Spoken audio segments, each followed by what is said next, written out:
It's me, Mr. OMG, you so VIP. Yep, that's my place in the Beverly Hills. Yep, that's my face on the $1 million bill. Yep, it's more, that's my call. La la la la la, just touch the star. They be like, oh, hot Todrick, can you sign on my chest? Yep, it's me in the flesh.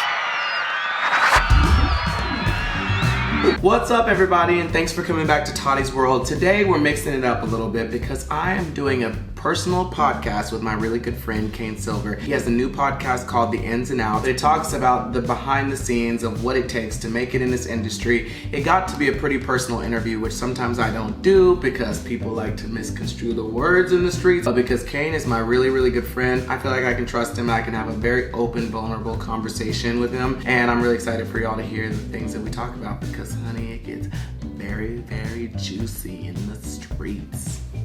That was good. Did you hear that? I really wanted to do this interview not just because I think that it's really awesome to open up and let fans know more about my personal life and adventures and things that happened with me on a day-to-day basis, but because I just felt that Kane was so fine that it would be a personal dig at you guys if I didn't show him to you. So you're welcome.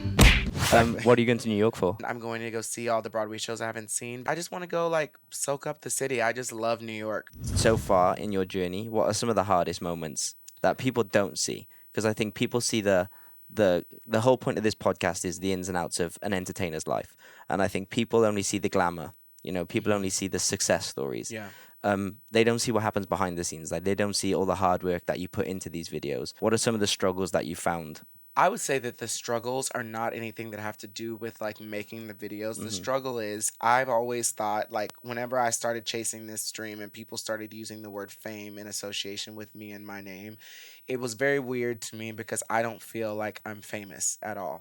And so when I do a show and I see, something saying oh, you did Kinky Boots and the box office numbers shot up, they got a box office spike. It's very shocking to me. I still don't think I understand the gravity of it or grasp the concept that me being involved in something will make it be more or less successful. But I always was no matter what, if I do become quote unquote famous, I will never change. And the more that I've experienced things in this business and being able to work with people like Beyonce and Ariana Grande and Taylor Swift, the more I've experienced those things, the more I've realized that it's not the people that change, it's the people around you that change towards you and make you have to change, otherwise you're not safe.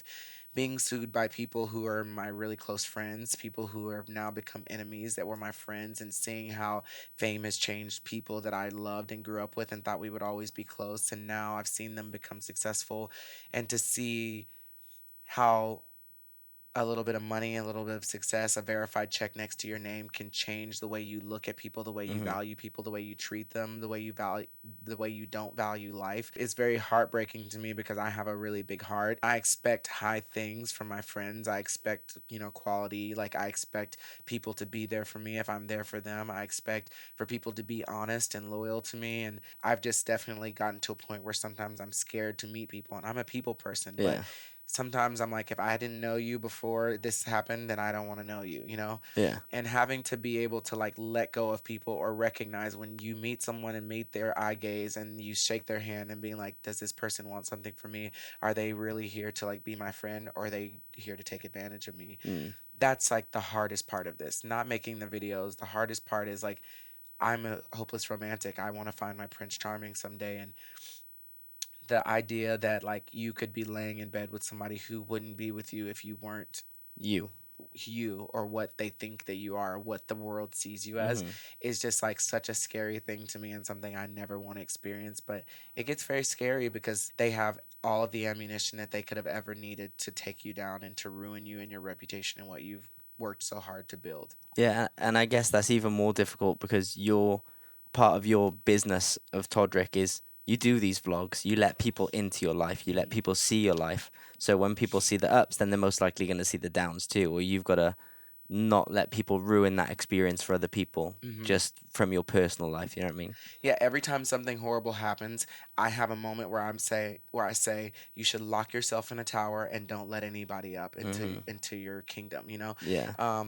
But then it's what is life worth living if you have to live Hidden. in a tower hoping that someone's going to climb up your hair if they really want to see you, like Mm. they're going to work that hard to do it. No, you have to like go out and you have to have experiences and you have to just learn how to trust people again. Mm-hmm. And that's a very, very difficult thing to do. Of I was course. in the musical Memphis, which is to me, as far as my career goes, the lowest point in my career. I didn't get along with the cast, and I also felt like just so ostracized and so outcast from the cast. Mm-hmm. But also I had just gotten off of American Idol, so for me to go from being a star on television in my Mm-hmm. own right to then being in the ensemble of a musical where I had fans coming to see the show thinking I was going to have a line, and I was in just in the ensemble, which I Mm-hmm. didn't have a problem doing, which is why I accepted the job. But I realized that I think the cast was like, he's going to expect more to life than this. And I Mm-hmm. think that I secretly was not brave enough to chase my dreams of being a Broadway star. I was like, I think it'd be cool to be a lead, but I'm content being,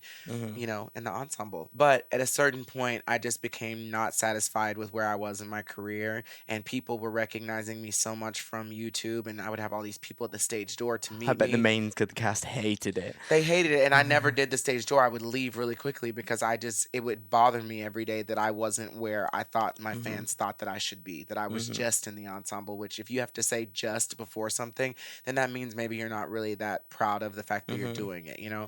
That was the thing that inspired me when I started looking at the checks that I was making from YouTube and then the check I was making from doing 8 shows a week on Broadway. I said, something's not right here. When Tyler Clemente, I think is his last Mm-hmm. name, he committed suicide because he'd been bullied and he was a gay kid in college. And the It Gets Better movement started, and all of the Broadway shows were making It Gets Better videos. And it was something that I was so passionate about because my fans are oftentimes gay or bisexual or pansexual or Mm-hmm. transsexual and or transgendered. They were always like reaching out to me, being like, I don't know what to do. And it's so crazy how the world has changed so much in Yeah. just like 10 years. the past 10 Less. years.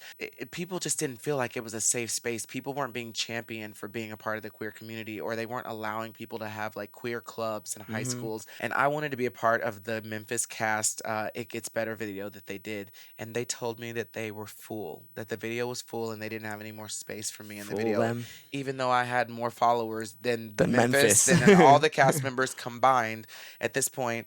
And I was like, that just seems like a very vindictive, vengeful like response. Like we Mm-hmm. should look past that. This is a bigger issue. So I was so furious that I was like, I'm gonna make my own It Gets Better video. Maybe the day seems cloudy and gray, so full of sorrow, and tomorrow seems so far away. But it gets better. It gets better. But it gets better. It gets better. And I know the world keeps throwing you strife, but keep on strutting down this yellow brick road called life. 'Cause it gets better. It gets better. 'Cause it gets better. It gets better. And I wrote that song, It Gets Better, and I called out of a show or 2 shows to make the video. I put it on, and the next day, in the cover of BroadwayWorld.com and Playbill, like every Broadway musical theater blog was talking about my video. It started getting so many views, millions of views. I put it on iTunes. It was the first thing I ever put on iTunes. And that song saved so many kids' lives. Mm-hmm. I still get messages to this day with people being like, that song changed my life. It saved my life. Mm-hmm. Because music heightens every emotion, and it was just like such a strange thing that song saved their lives, but it saved my life and changed my life also because I decided after that moment to leave Memphis and to go to LA just on a whim and do it full time. Now I was making good money on YouTube, but Yeah. not enough to live off of. It was just a great side income to what I was making on Broadway. And Broadway is a for certain thing. And for me to leave something to chase something that I didn't know what it was, and no Mm-hmm. one was really doing that, it was a very scary thing. But my heart was like beating in my chest to be like, you have to get out of this theater. It's not good for you artistically. You're losing your will and your passion and your drive and the fire that was inside of you to do musical theater. And so, even though it was Broadway and Broadway's my dream, I was like, I have to leave this, and Mm-hmm. maybe life will bring me back to Broadway. And I went to LA and I lived in a shithole apartment that was $800 a month, me and my roaches. And I started Mm-hmm. making videos, and every single penny I could get my hands on, I ate at McDonald's for an entire year. Like I Mm-hmm. didn't have money to do anything else. And I used every single dime that I could get my hands on to make videos. And every month I paid my rent because the check came from iTunes for It Gets Better, and it was always enough for an entire year for me to Yeah. pay my rent. So that song just absolutely changed my life. All right, thank you guys so much for watching. I hope you really enjoyed this interview. Thank you so much, Kane, for having me. You guys, please go follow Kane on social media and check out all of his podcast interviews because he's such a dope person, so talented, and I'm wishing you all the success in the world. Bye, Kane. Love you. Mwah. Also, if you want to get a personal video shout out from me, go to cameo.com/Todrick and I'm gonna hook you up. Peace. With a rhinestone red bottom ruby pump, she can whip that thing like a cyclone. Hope you got slow motion on your iPhone. If you got cake for the gods, you can take it to Oz. But on the way, she found the gate. She said, show me what you're working with. He said, hey, click.